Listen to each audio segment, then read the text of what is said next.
सभी का हमारे इस चैनल प्रकर्ष क्लासेस में स्वागत है। आज हम इस वीडियो में आदेश की एकता नामक संगठन के सिद्धांत के ऊपर चर्चा करेंगे। हम देखेंगे कि इसकी अर्थ और परिभाषा क्या है, इसके लाभ, गुण या आवश्यकताएं क्या क्या है, और साथ ही साथ इस सिद्धांत के दोष देखेंगे और इस सिद्धांत पर विभिन्न विद्वानों के जो विचार है वो भी हम देखने का प्रयास करेंगे। तो सबसे पहले इसका अर्थ हम लेते हैं कि इस सिद्धांत आदेश की एकता का अर्थ क्या है। बहुत ही सिंपल है। हम पिछले वीडियो जो हमने पद सोपान वाला देखा था उसमें भी हम देख चुके हैं कि ये कहना चाहता है कि एक कार्मिक जो है, एक कर्मचारी या एक कार्मिक जो है, एक कार्मिक का एक बॉस होना चाहिए। एक कार्मिक का केवल एक बॉस होना चाहिए। यह इस सिद्धांत की मेन बात है, केवल एक बॉस। यह सबसे महत्वपूर्ण चीज़ इसकी यह है, एक जो कार्मिक है उसका एक बॉस होना चाहिए। यानी इसको और थोड़ा डिटेल में लें तो किसी कार्मिक की प्रत्येक गतिविधि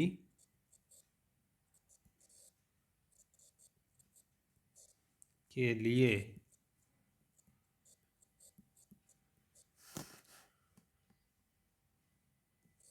उसे केवल एक उच्च अधिकारी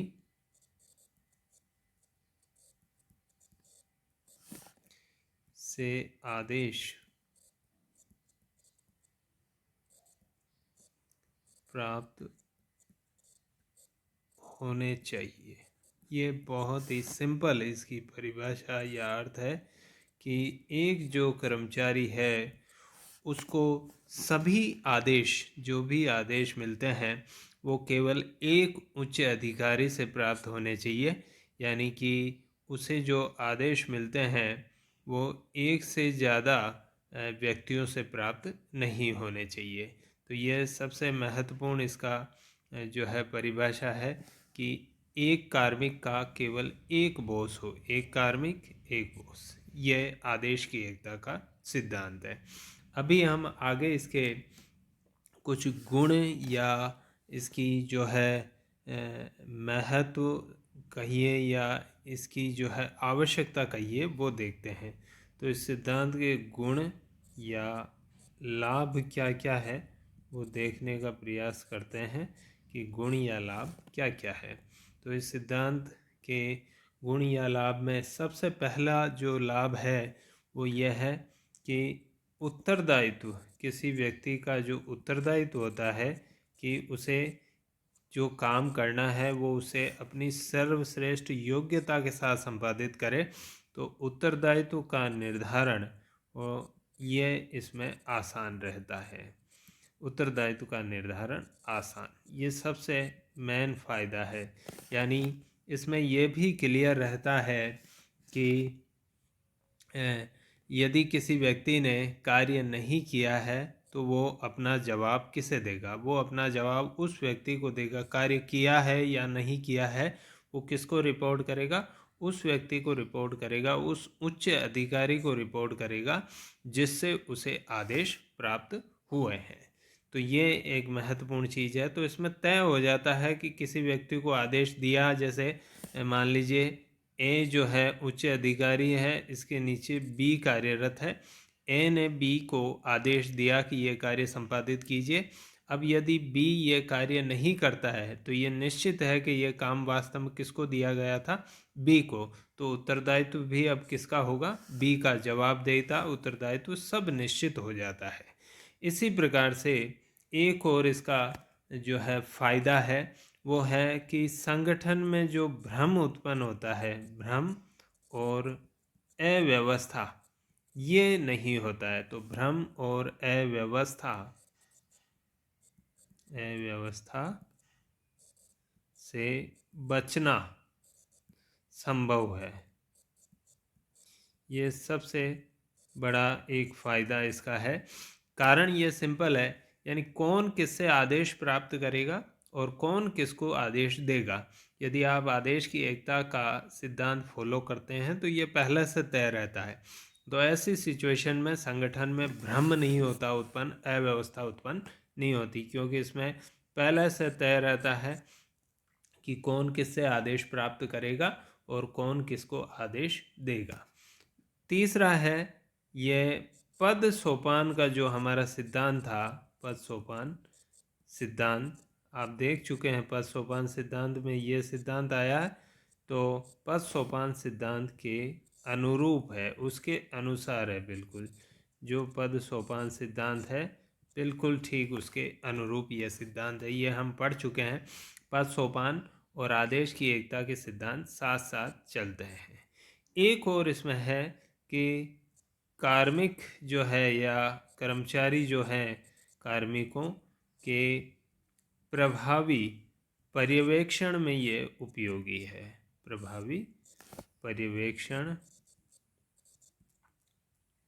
यानी पर्यवेक्षण में उपयोगी, ये बिल्कुल क्लियर है। इसका मतलब ये हुआ कि जैसे ए ने बी को आदेश दिया पद सोपान में, तो अब बी का जो पर्यवेक्षण किया जाएगा वो किसके द्वारा किया जाएगा? ए के द्वारा, क्योंकि आदेश देने वाला जो व्यक्ति है, जो निकटतम उच्च अधिकारी है, वही पर्यवेक्षण करेगा। तो इस प्रकार से ये पर्यवेक्षण के जो है कार्य में भी उपयोगी है। पर्यवेक्षण के बारे में आगे और हम डिटेल में पढ़ेंगे। तो ये सब इसके लाभ हुए। अब इसमें कुछ दोष या कमियां भी है इस सिद्धांत में, तो हम उनको भी देखते हैं। देखिए, दोष या इसकी कमियां क्या क्या है। साथ ही साथ हम देखेंगे कि जो विभिन्न विद्वान हैं इससे संबंधित, इस लोक प्रशासन के जो विभिन्न विद्वान हैं, उन विद्वानों के इस आदेश की एकता पर क्या विचार हैं। तो विद्वानों के जो ज़्यादातर विचार हैं वो इसके खिलाफ है, लेकिन हेनरी फेयोल और क्लासिकल जो थिंकर हैं, शास्त्रीय जो विचारक है, उन्होंने इसके पक्ष में जो है विचार दिए हैं और उन्होंने ही एक्चुअली इस सिद्धांत का निर्माण किया है। लेकिन जो आधुनिक जो विचारक है लोक प्रशासन के, वो इसके खिलाफ ही नज़र आपको आएंगे और वो हम देखेंगे कि ऐसा क्यों है। तो कुछ पॉइंट के माध्यम से हम इसको देखते हैं कि पहला तो है कि ये वर्तमान में अप्रासंगिक है। वर्तमान में अप्रासंगिक है। वर्तमान में ये उपयोगी नहीं रहा है। क्यों नहीं रहा है वर्तमान में उपयोगी? ऐसा इसलिए है क्योंकि इसमें बिल्कुल आदेश की सीधी रेखा बनती है। आप जानते हैं कि एक व्यक्ति एक को आदेश देगा, मतलब ऊपर से नीचे आदेश की जो लाइन आएगी वो बिल्कुल सीधी रेखा में आएगी, लेकिन ऐसा होता नहीं है। एक्चुअली क्या होता है कि एक कार्मिक के व्यवहार में, एक कार्मिक जो होता है, एक कर्मचारी जो है, कार्मिक के अनेक बॉस होते हैं। व्यवहार में ऐसा होता ही नहीं है कि एक कार्मिक को केवल एक ही व्यक्ति से आदेश मिले। एक कार्मिक को अनेक लोगों से आदेश मिलता है। जैसे मान लीजिए दो शब्द हम देखेंगे, आगे हम वीडियो में पढ़ेंगे। सामान्यज्ञ, सामान्यज्ञ और विशेषज्ञ, ये दो व्यक्ति हैं। सामान्यज्ञ सभी बातों की थोड़ी थोड़ी जानकारी रखने वाला व्यक्ति है और विशेषज्ञ व्यक्ति का मतलब है एक विशेष क्षेत्र में उसे पूरी जानकारी है। ये दोनों व्यक्ति आदेश देते हैं आजकल किसी व्यक्ति को। सामान्यज्ञ जैसे मान लीजिए आपका उदाहरण के रूप में मैं यहाँ लिख देता हूँ, IAS अधिकारी हुआ, RS अधिकारी जो हुआ वो सामान्यज्ञ है। जबकि विशेषज्ञ की मैं बात करूँ तो जैसे इंजीनियर आपका हुआ वो विशेषज्ञ है, एक आपका डॉक्टर जो हुआ वो विशेषज्ञ है, तो ये एक अकाउंट्स का जो ऑफिसर हुआ वो विशेषज्ञ है, तो एग्रीकल्चर का ऑफिसर हुआ वो विशेषज्ञ है। तो ये सारे जो एक विशेष क्षेत्र की जानकारी रखते हैं वो विशेषज्ञ हैं। अब होता क्या है कि एक व्यक्ति को जैसे मान लीजिए यहाँ पर कोई एक्स नामक व्यक्ति कार्य कर रहा है, तो मान लीजिए पीडब्ल्यूडी में वो कार्य कर रहा है, पीडब्ल्यूडी विभाग निर्माण कार्य करता है, तो उसमें उसका इंजीनियर उसको आदेश देगा। और साथ ही साथ उस क्षेत्र में जैसे मान लीजिए कोई एसडीएम है जो कि आरएस होता है या आईएएस होता है, वो भी उसको आदेश दे सकता है। तो इस प्रकार से एक व्यक्ति को दो व्यक्ति सामान्यज्ञ यानी आईएएस आरएस भी आदेश दे सकते हैं और उनका पालन उसको करना पड़ता है, और उसके डिपार्टमेंट के विशेषज्ञ जैसे इंजीनियर जो है वो भी उसको आदेश दे सकते हैं। इसलिए कहा गया है कि यह वर्तमान में अप्रासंगिक हो गया है, क्योंकि एक्सपर्ट और जर्नलिस्ट और स्पेशलिस्ट सामान्यज्ञ और विशेषज्ञ दोनों से उसको आदेश प्राप्त होते हैं, तो एक कार्मिक के एक से ज़्यादा बॉस बन जाते हैं। ये मेन इसकी कमी है। इस पर एक विद्वान हमारे लोक प्रशासन के हैं, वैज्ञानिक प्रबंध के पिता कहा जाता है उनको, वो हैं फ्रेडरिक टेलर। फ्रेडरिक टेलर, इनके क्या विचार हैं इसके ऊपर देखते हैं हम। तो फ्रेडरिक टेलर ने इसको जो है बिल्कुल खारिज कर दिया, किसको, आदेश की एकता को खारिज कर दिया टेलर ने। खारिज करने के बाद उन्होंने जो है एक अलग स्ट्रक्चर दिया जिसको कहा जाता है क्रियात्मक फोरमैनशिप। क्रियात्मक फोरमैनशिप, ये एक अलग स्ट्रक्चर टेलर ने दिया, क्रियात्मक फोरमैनशिप, जहाँ आदेश की एकता के सिद्धांत में हमने देखा कि एक व्यक्ति को आदेश जो मिलता है वो एक ही व्यक्ति से मिलता है। इसमें 8 फोरमैन होते हैं, 8 फोरमैन। कितने फोरमैन होते हैं? 8। और ये 8 फोरमैन श्रमिकों को आदेश देते हैं, नीचे जो श्रमिक इनके कार्य करते हैं उनको। तो एक श्रमिक को कुल मिला के 8 व्यक्तियों से आदेश प्राप्त करता है, तो 8 फोरमैन से आदेश मिलता है एक श्रमिक को। और इस प्रकार से क्रियात्मक फोरमैनशिप वो संगठन है जिसमें एक श्रमिक को 8 व्यक्तियों से आदेश मिलता है, न कि एक से। इसलिए टेलर ने इसको खारिज कर दिया। ये 8 ही फोरमैन एक्सपर्ट होते हैं, विशेषज्ञ होते हैं। तो ये टेलर के विचार, टेलर ने इसको बिल्कुल खारिज कर दिया। इसके बाद एक और विद्वान हुए, सेकलर हडसन। सेकलर हडसन एक विद्वान हुए, उनका भी देख लेते हैं हम। उन्होंने क्या कहा? सेकलर हडसन, इन्होंने भी जो है इसके ऊपर अपने विचार दिए हैं। सेकलर हडसन ने कहा है वही बात कि वर्तमान में यह नहीं चलता है। वर्तमान सरकारी जो परिस्थितियां हैं, सरकार के जो संगठन है, वर्तमान सरकारी परिस्थितियों में दुर्लभ बताया इसको कि ये वर्तमान सरकारी परिस्थितियों में ये नहीं चलता। वही बात है कि एक कार्मिक को विभिन्न व्यक्तियों से आदेश मिलते हैं, तो एक कार्मिक को विभिन्न व्यक्तियों से विभिन्न अधिकारी आदेश देते हैं। अब कौन कौन से हैं वो जरा देख लेते हैं। सेकलर हडसन ने कहा कि एक व्यक्ति को किन किन से आदेश मिलेगा। एक से तो नीतिगत आदेश मिलेगा, पॉलिसी से संबंधित आदेश तो एक जना देगा। दूसरा जो व्यक्ति है वो देगा कार्मिक मामलों से संबंधित। कार्मिक का मतलब है नियुक्ति, प्रशिक्षण, वेतन, ट्रांसफ़र इत्यादि से संबंधित आदेश मिलेंगे। एक जो है वो बजट संबंधी आदेश देगा। एक जो है वो वितरण यानी सेवाओं का वितरण, जो लोगों को जो सेवाएं देनी है, और उपकरण संसाधनों से संबंधित कि कौन कौन से साधन आपको यूज़ करने हैं अपना काम करते समय, से संबंधित आदेश देगा। तो इसका मतलब है सेकलर हडसन ये कहना चाहते हैं कि सरकारी जो संगठन होते हैं, संक्षेप में समझिए आप, सरकारी संगठन में एक जो कर्मचारी है उसको 4 जने आदेश देते हैं।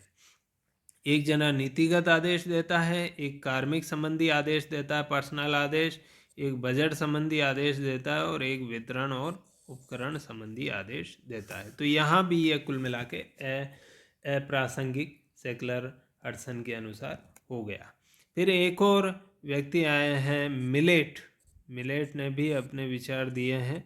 मिलेट के विचार भी देख लेते हैं कि उन्होंने क्या कहा है इसके ऊपर। बड़े ही सारगर्भित उन्होंने विचार दिए हैं।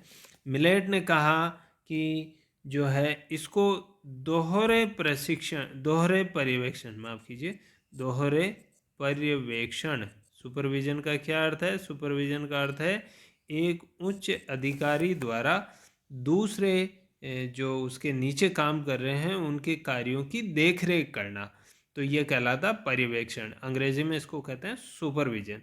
तो दोहरे पर्यवेक्षण से समन्वित कर दो, वो ये कहना चाहते हैं कौन? मिलेट, कि इसको दोहरे पर्यवेक्षण के साथ समन्वित कर देना चाहिए। दोहरा पर्यवेक्षण कैसे होगा?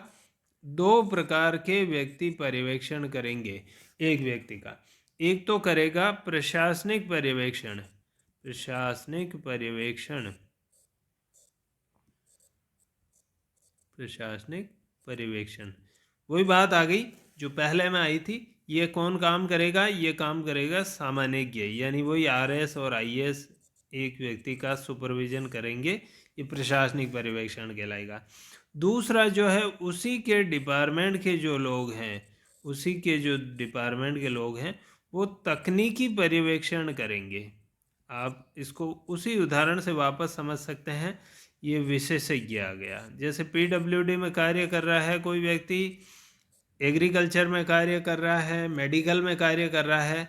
तो जैसे मान लीजिए आपके कस्बे के हॉस्पिटल में एक कंपाउंडर कार्य कर रहा है, कंपाउंडर एक कार्य कर रहा है। उस कंपाउंडर को उसका जो डॉक्टर है उसके ऊपर वाला वो भी आदेश देता है, और साथ ही साथ आपके कस्बे का जो एसडीएम है वो भी आदेश देता है कि ये काम कीजिए। तो इसलिए कहा है कि दोहरे पर्यवेक्षण के साथ इसको समन्वित कर देना चाहिए। तो इसमें दोहरे पर्यवेक्षण में क्या होगा कि हम जो प्रशासनिक जो आदेश है, प्रशासनिक आदेश कौन से? पोस्ट गौरव संबंधी जो प्लानिंग है, ऑर्गेनाइजिंग है, स्टाफिंग, ये आदेश देगा कौन? एसडीएम। और उसके काम से संबंधित, दवाइयों से संबंधित, कोई ऑपरेशन किस प्रकार करने हैं, मरीजों को किस प्रकार देखना, उससे संबंधित आदेश दे देगा कौन? डॉक्टर। तो इस प्रकार से मिलेट ने ये विचार दिए। अब देखिए 2 अपवाद हम इसके देखेंगे, बड़े ही महत्वपूर्ण अपवाद हैं, 2 अपवाद। और ये 2 अपवाद क्या हैं जरा देखिए इनको। एक तो हो गया बोर्ड और आयोग। आजकल बोर्ड और आयोग बनते हैं। बोर्ड और आयोग क्या होते हैं? बोर्ड और आयोग की खास बात यह है कि इनके जो मुखिया होते हैं वो एक से ज़्यादा होते हैं। जैसे राजस्थान लोक सेवा आयोग, तो राजस्थान लोक सेवा आयोग में एक अध्यक्ष और 7 सदस्य हैं। तो ये पर्यवेक्षण जो है वो बहु पर्यवेक्षण यहाँ आ गया, एक से ज़्यादा व्यक्ति आदेश देंगे। तो ये बिल्कुल आदेश की एकता का सिद्धांत बोर्ड और आयोग में नहीं चलता है। दूसरा है एक आजकल संगठन हम आगे पढ़ेंगे, स्टाफ और सहयोगी, स्टाफ और सहयोगी संगठन या एजेंसियां। ये क्या काम करते हैं? स्टाफ जो है परामर्श देने का कार्य करता है। तो एक व्यक्ति को आपके जो प्रमुख जो अधिकारी है उनसे तो आदेश प्राप्त होगा और स्टाफ से परामर्श प्राप्त होगा। कुछ सामान्य प्रवृत्ति के, इनके बारे में हम आगे वीडियो बनाएंगे। सामान्य प्रवृत्ति के जो कार्य होते हैं वो करती है सहयोगी एजेंसियां, यानी ऐसे कार्य जो जनरल है, जो सभी में एक जैसे कार्य होते हैं, वो ये करती है। तो इससे संबंधित आदेश इनके द्वारा दिया जाएगा। तो कुल मिला के कहने का तात्पर्य है कि ये अपवाद है, इनमें आदेश की एकता का सिद्धांत फॉलो नहीं होता है। तो ये हमने इस वीडियो में आदेश की एकता के सिद्धांत को पढ़ा। इस वीडियो में हम इतना ही रखेंगे। आपको ये वीडियो निश्चित रूप से अच्छा लगा होगा। आप इसे कृपया लाइक कीजिए, मेरे चैनल को सब्सक्राइब कीजिए और अधिकाधिक लोगों तक इस चैनल को, इस वीडियो को शेयर कीजिए। धन्यवाद।